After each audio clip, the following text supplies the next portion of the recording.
falar, toda semana aqui no Câmara Livre a gente traz os convidados para fazer troca de experiências de vida conosco. E a gente conversa a partir dessas experiências para que a gente possa oferecer a quem está em casa, Letícia, uma condição de olhar o mundo ao seu redor a partir do nosso recorte aqui. São sempre os recortes, porque nesse espaço a gente acaba conseguindo fragmentar um pouco do perfil. Letícia Rocco Kirchner, formada em arquitetura pela Universidade Estadual de Londrina, no Paraná, uma cidade urbana de um pouco mais de 600 mil habitantes, cidade de porte médio entre as principais do estado do Paranaense, que se desenvolveu em outro tipo de eixo a partir dos russos no início do século passado, 1930, e depois veio para Bauru, passou por São Paulo e está vivendo por alguns anos uma longa experiência de gestão pública, de enfrentar todos os desafios da cidade. Obrigado por você ter vindo conversar conosco. Eu que agradeço. Qual a sua memória afetiva de infância? Uma passagem, um objeto, algo que você tenha vivido e que lhe faz algum sentido por alguma razão? Poxa, eu acho que a gente tem várias memórias, né? Mas me lembro de ficar com meu irmão na casa da minha avó, tomando limonada, né? Passar os fins de semana, sempre passei os fins de semana na casa dos meus avós.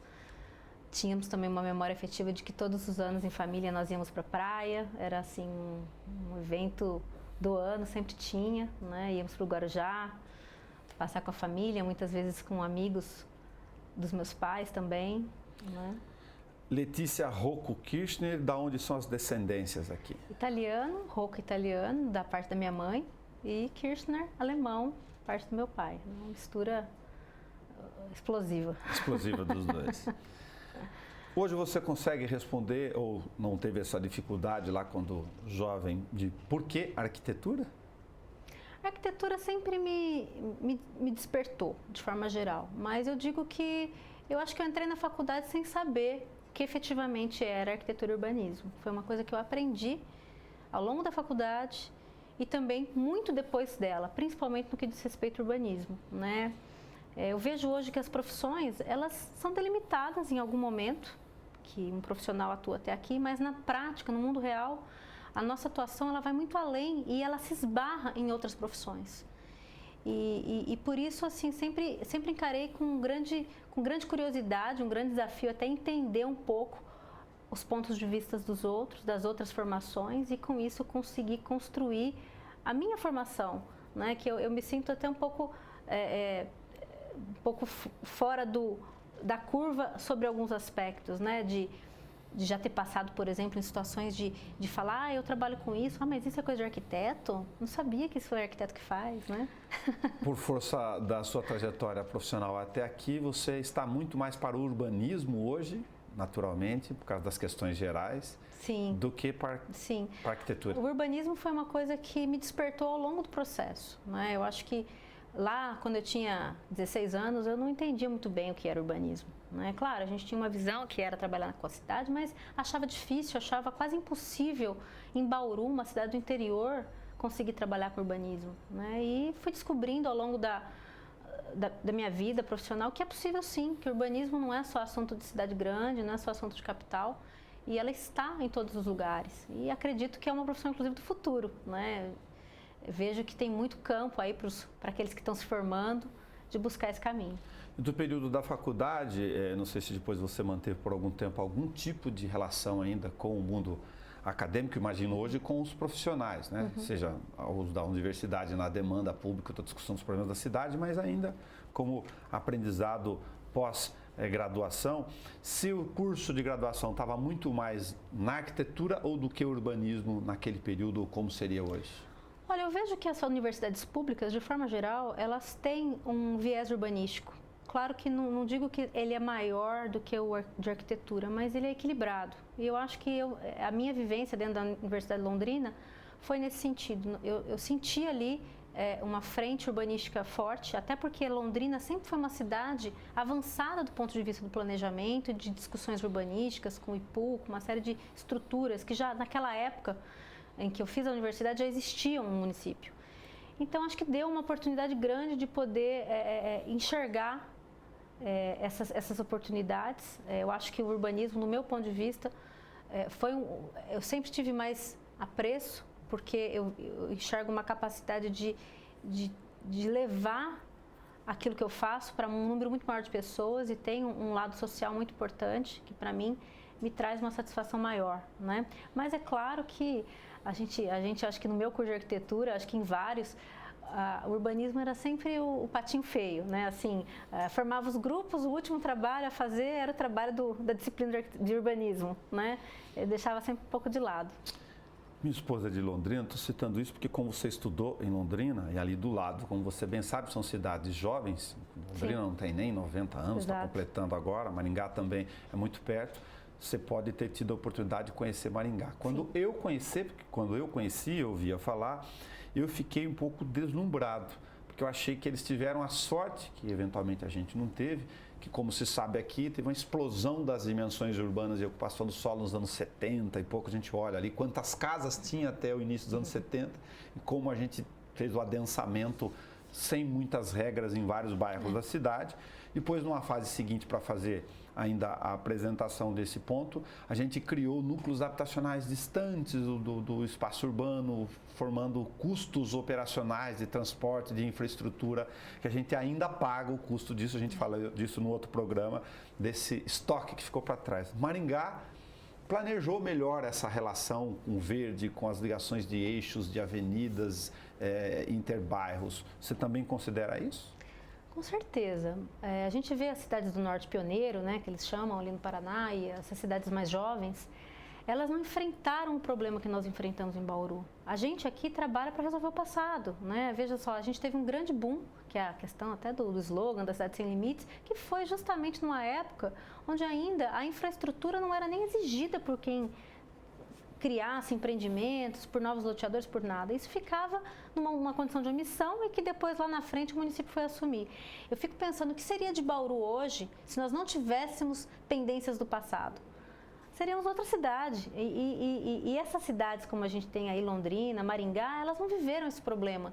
Veja quanto esforço foi despendido nos últimos anos para asfaltar ruas criadas de bairros há 50 anos atrás em Bauru. Quantos milhões e milhões e milhões de reais foram gastos, né? Imagina se a gente não tivesse que gastar isso para resolver o passivo. Nossa cidade hoje era outra. Aí fazer um dado da memória histórica aqui de como a legislação acabou fazendo esse divisor de águas, que a gente está ainda falando desse estoque, 1979, né? Por causa da lei 6766. Até 79, imagina a quantidade de construções de empreendimentos, aqui sem fazer juízo de valor, que vieram sob essa regra de eu posso fazer quase tudo sem necessidade de dar nada em contrapartida. Bauru passou por um boom em 1978, foi um super boom de novos empreendimentos. E quantos nós temos hoje nessa situação? Val de Palmas, temos a região lá da Quinta da Bela Olinda, temos o Jaraguá, Santa Edvige, que agora vieram receber asfalto. São muitos bairros. São 40 anos depois a gente conversando sobre esse estoque. Você vê? Quando você está no setor público, que é uma fase sua da experiência, as pessoas conseguem entender isso ou não? Elas são imediatistas, não tem jeito. O cara, quando vai discutir a questão, seja da legislação, seja da aplicação no dia a dia, lá na Secretaria de Obras, entra um projeto lá, não, eu preciso ter infraestrutura porque o meu problema é agora. Então, é sempre difícil de fazer as pessoas entenderem isso, né? E eu acho que essa oportunidade de poder estar no poder público hoje, já ter prestado muitos anos de serviço para cidades, trabalhei em muitas cidades do estado de São Paulo, com assessoria, isso ajuda um pouco para a gente tentar entender o problema, porque ele é muito complicado mesmo e é difícil para entender. É muito difícil você entender por que hoje você não tem asfalto na sua casa. Né? Por que a prefeitura não consegue fazer conexões óbvias que precisam ser criadas, que está na cara que a cidade precisa criar essa expansão? Então, é difícil mesmo. E esse é o problema. Então, nosso desafio, acho que que hoje estou na Secretaria de Planejamento, estou conseguindo fazer a cidade se desenvolver sem criar para o meu futuro esse passivo que hoje nós enfrentamos? Eu acho que essa é a maior responsabilidade que nós temos que ter, né? Então, hoje, 90%, acho, do que a gente investe, ou perto disso, é para resolver o problema gerado no passado por alguém do passado. Né? Então, será que nós hoje estamos conseguindo evitar problemas do futuro? Eu acho que é a luta que a gente tem que buscar. Só que numa dessa, a gente não consegue investir. E aí é revoltante mesmo, as pessoas se rebelam.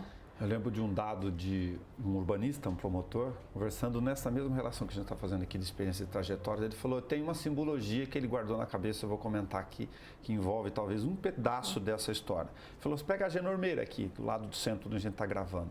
Uma rua larga, né, cabe teoricamente carros estacionados dos dois lados e ainda duas faixas no meio subindo, mas sobe a Genormeira.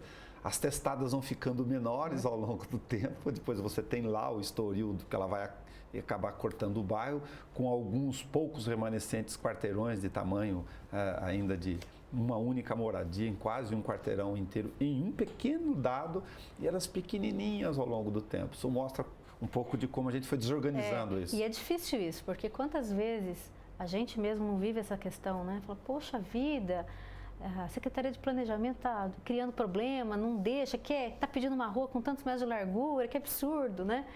E olha que situação, é muito isso que nós vivemos, porque até que ponto a gente consegue criar uma condição mais favorável para desenvolver, para empreender, sem depois ter uma história dessa que você está comentando, que é muito comum mesmo, que aí criou um estrangulamento, diminuiu, afunilou, enfim, e aí a gente descontinuou a cidade. Como que você lida com eventuais frustrações pessoais? Aquela ideia de que eu quero fazer, a máquina não me dá resposta no mesmo tempo por uma série de razões, os projetos acabam não saindo por outras tantas razões. Olha, eu lido isso como experiência de vida, porque eu acho que a gente acaba repensando muito, até a própria crítica em cima das pessoas, né?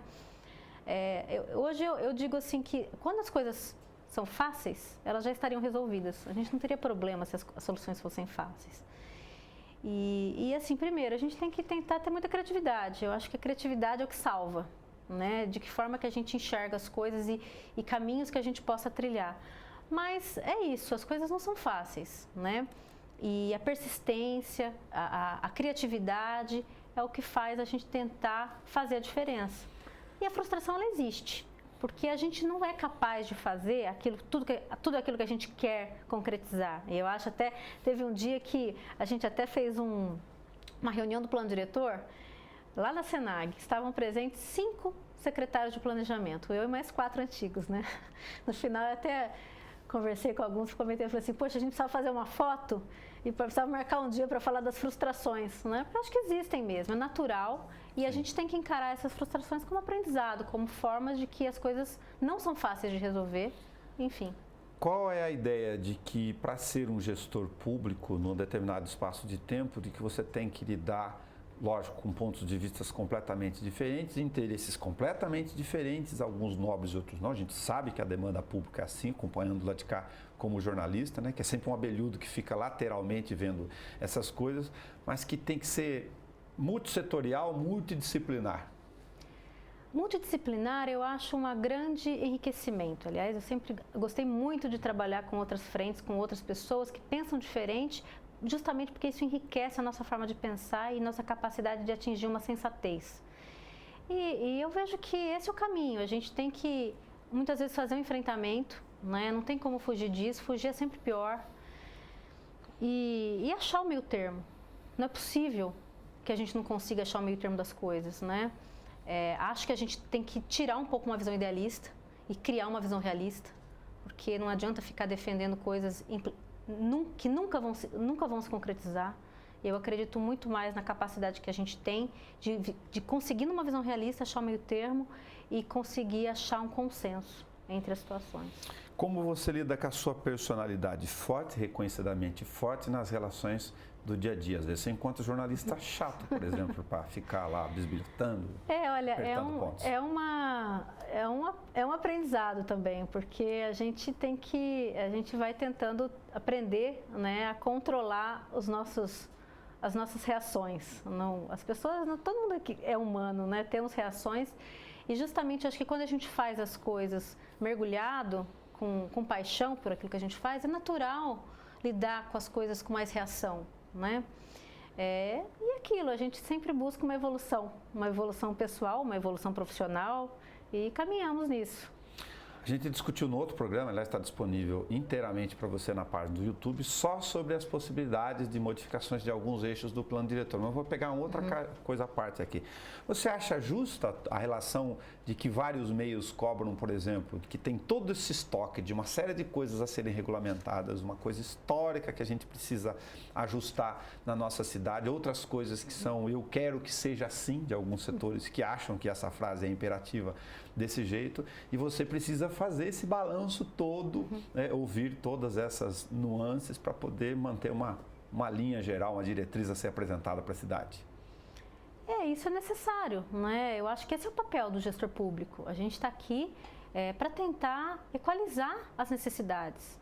A gente está muito longe de conseguir uma resposta ideal para a cidade. Não acredito que a gente vá conseguir isso a curto prazo, mas a gente tem que ter a capacidade de conseguir equilibrar as necessidades. É aquilo, olha, ao mesmo tempo que a gente tem que suprir um passado, você saber de onde vai sair o dinheiro, de onde vai sair o dinheiro para pagar esses milhões, centenas de milhões de reais para resolver o passado? A gente não vai olhar para o futuro? Ou qual é o caminho que a gente vai? Quem que vai pagar essa conta? Se a gente não tiver condições de discutir isso, enfrentar esse problema e decidir, não, quem vai pagar essa conta, realmente uma parte vai ser o empreendedor, uma parte vai ser a população, ou não, nós não vamos resolver por hora, ou vamos criar outro caminho. Qual é o caminho? Porque mais do que apontar problemas, o que mais a gente precisa é apontar a solução. E é isso que a gente tem que buscar. Então, conversa sadia nesse aspecto. Tem sido mais palatável essa ideia com um eventual um ou outro, e aparecem os empresários mais fechados, fazendo cara feia de que não querem participar dessa conta, acham que isso é uma cota que não é deles? É natural uma reação assim, eu acho, sabe? Mas eu vejo que hoje a gente está conseguindo abrir o diálogo e conversar e achar os caminhos, porque o que a gente quer? Você acha que, eu vou falar como secretário, você acha que a gente quer passar a conta para o empreendedor? Mas nunca, entendeu? Mas qual é a solução? Quais são os caminhos que a gente tem? Como que nós vamos resolver o problema? Então, por exemplo, a outorga onerosa, ela é uma forma que foi criada para distribuir um ônus. É justa? Eu acho que essa é a discussão que a gente tem que fazer. E aí achar o caminho, né? Se a solução fosse fácil, o problema não existia. Fico pensando, né? num ponto que o cara, enfim, comprou um determinado ponto da terra e ali ele enxergou, e é natural isso, não tem nenhum problema com essa visão, que ele vai ganhar bastante dinheiro, porque ele vai empreender, vai construir lá um prédio lindo, com moradias e tal. Aí ele chega lá no balcão da CEPLAN, entra com o projeto, o pessoal fala, olha, aqui não tem água disponível nessa região, que eu tenho uma diretriz do DAIC falando que aqui, ó, esse povo vai ficar com sede aqui, já está faltando abastecimento. E aqui tem um problema relacionado à questão do trânsito aqui, que você não vai conseguir fazer as pessoas andarem nesse espaço onde você quer construir. Por isso que eu acho que poder antecipar essas leituras por meio do plano diretor ou conseguir ter uma estrutura maior de planejamento ajuda nesse processo da transparência e da informação. É claro, quem que quer ser surpreendido dessa forma? E às vezes as pessoas realmente não têm essa informação, ela não sabe se ali tem água, se não tem água. Sim. Né? E ela às vezes vai descobrir no dia que ela resolve empreender, que ela é surpreendida por uma situação que pode afetar completamente o planejamento que ela tinha sobre o empreendimento dela. Então, são soluções complexas mesmo, e é aquilo, como a prefeitura trabalha para resolver o passado, e ela está tentando não criar problemas para o futuro, aí chega uma situação dessa, opa, vai criar um novo problema, e aí como reagir? É muito complicado, né? Por isso que se a gente conseguir sempre aumentar esse diálogo com as pessoas, por mais que as pessoas pensem diferente, é mais fácil brigar e achar um ponto comum do que ficar se isolando ou buscando uma linha de força que não é o caminho. Você já fez ou faz terapia? Fiz pouquíssimas vezes na minha vida, mas já fiz. Acho que todo mundo na vida já fez terapia, né? Mas eu faço também comigo mesma. Faço muitas reflexões próprias sobre as coisas. Tá. Quando você entrou, enfim, já estamos partindo para pouco mais de 3 anos aqui na nossa conversa, para demarcar o tempo que tem lá. As expectativas naturais que você gerou e depois aqueles obstáculos que às vezes a máquina pública coloca que não são seus e que você agora se deparou e falou, puxa, eu isso eu queria muito fazer, mas eu não vou conseguir fazer. Como você lida com isso? O tempo é muito curto, né? A gestão pública, 4 anos é muito pouco tempo, né? Para você concretizar as coisas. Aliás, eu me lembro de uma frase que eu ouvi logo que eu entrei na prefeitura, na primeira semana que eu estava trabalhando, que eu ouvi uma frase assim, Letícia, as coisas não acontecem no seu tempo. Aqui na prefeitura as coisas têm um outro tempo. Vamos fazer. E existem essas dificuldades. Eu trabalhei muito assessorando prefeituras, em várias prefeituras, não só Bauru, como muitas outras cidades. E até mesmo estando próximo do poder público, porque eu sempre estive há muitos anos que eu trabalho nessa área, eu nunca estive dentro da prefeitura. E sem dúvida alguma é muito mais fácil estar fora, porque os problemas são menores, a gente consegue focar mais nos objetivos e conduzi-los. Quando a gente está dentro da máquina, os problemas do dia a dia, a dificuldade de lidar com uma estrutura obsoleta, porque o problema da máquina pública ele não é um problema de hoje, é um problema que não se resolveu ao longo de décadas também e que hoje a gente sofre por isso. É como se fosse uma empresa que não investiu ao longo de décadas e agora quer competir com uma empresa de alta tecnologia que está com tudo novo, enquanto ela está se arrastando, né? Enfim, difícil. A gente está gravando aqui, até como uma forma de homenagem, embora a gente faça isso com frequência ao longo de todo o ano, fique registrado no mês da mulher. O fato de ser uma gestora pública mulher lhe trouxe alguns dissabores ou não é assim? Olha, eu digo que nós vivemos ainda numa sociedade muito machista. E eu acho que a atividade pública é mais ainda. Acho que isso existe. Hoje a gente está num governo, o governo do prefeito Gazeta é um governo que tem muitas mulheres. Tivemos aí períodos com 4 secretárias mulheres, além de várias pessoas no segundo escalão mulher. Mas ainda é uma dificuldade, né? E eu acho que a mulher, ela enfrenta muito isso, né? Veja, eu entrei na gestão pública, assumi como secretária de planejamento, eu estava grávida de acho que 3 meses. Me lembro muito bem quando a notícia correu, que eu estava grávida, porque no começo ninguém sabia, né? Aí depois a notícia chegou, se espalhou. Eu me lembro que a visão que tinham era que as pessoas conversavam comigo já falando assim, porque você só vai ficar mais, quantos meses? Mais 3 meses, né? Assim, já tinha aquela leitura que eu ia sair, que não ia ficar. Até se eu ia aguentar, até qual mês eu iria aguentar trabalhar, né? E isso é natural, isso é da sociedade que nós vivemos ainda, que existe essa condição, né?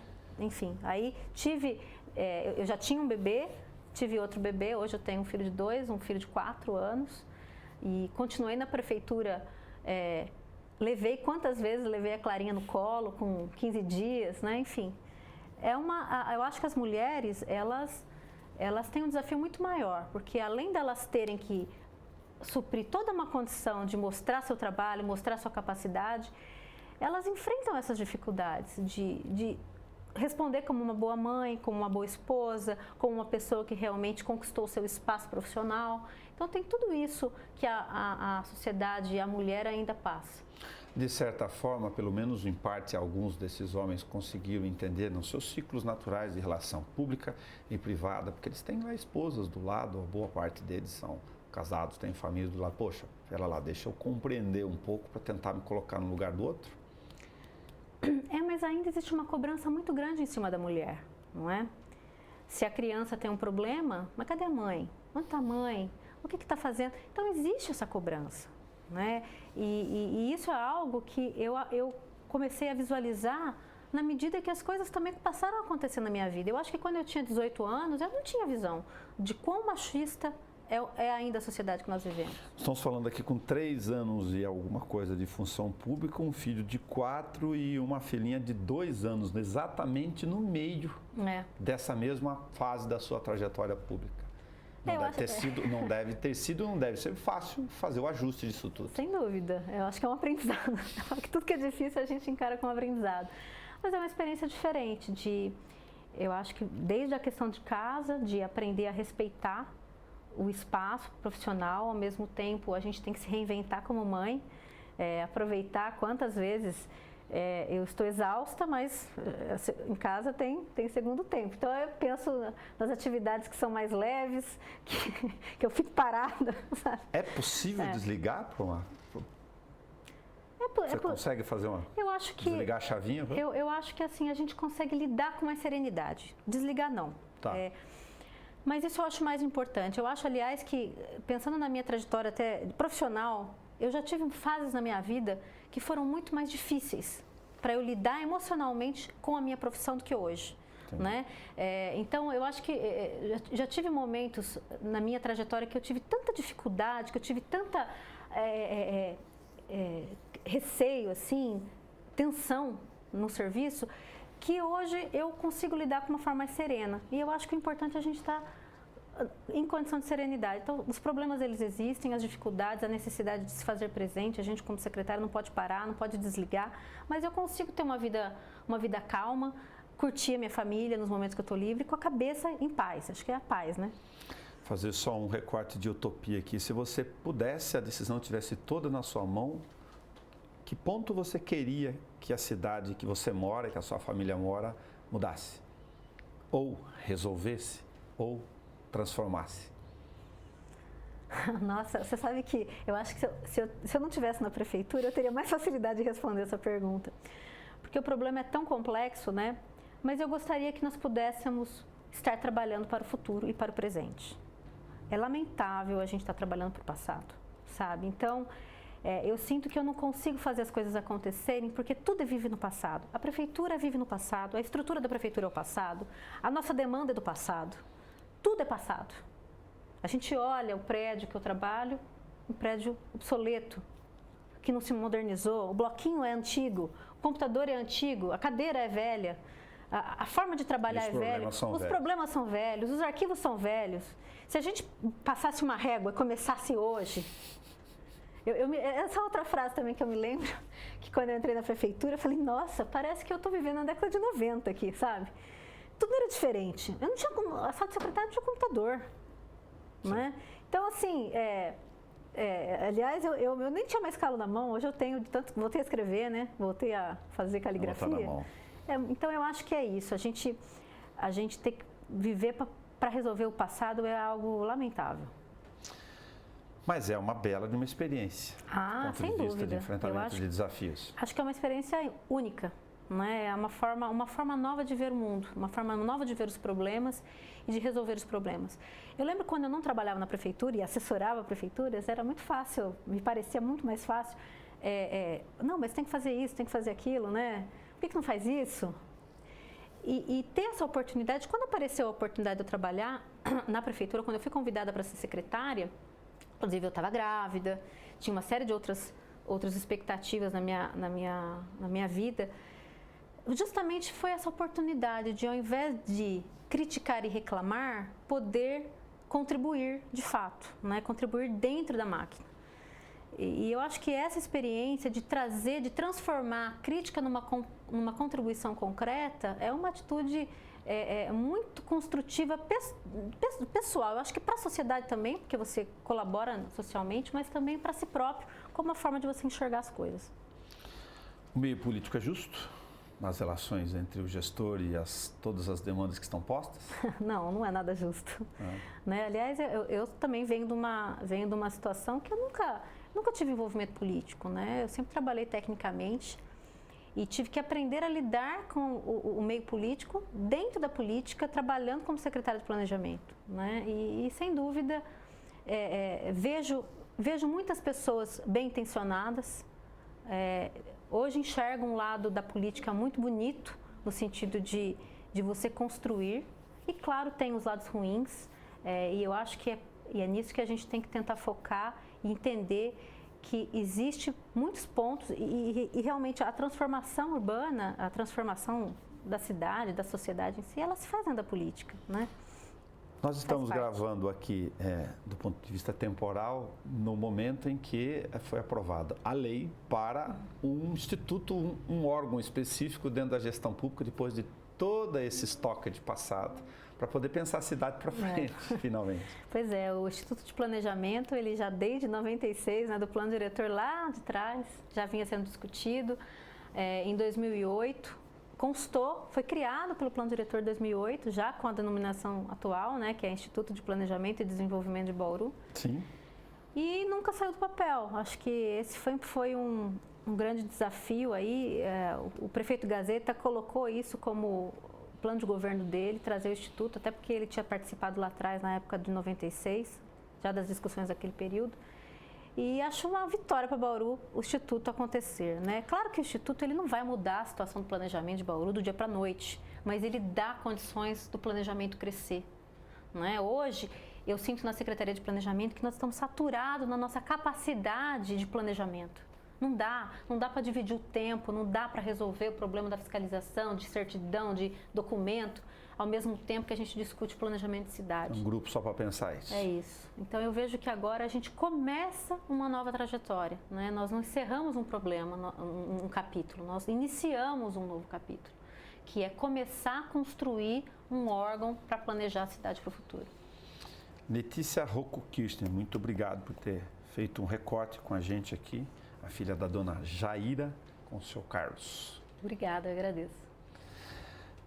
Às vezes a gente fica falando do passado para poder fazer planejamento do futuro. Hoje a gente teve um recorte do ponto de vista urbano e das relações profissionais com a Letícia Rocco Kirchner para pensar para frente. Pense nisso, até o nosso próximo encontro.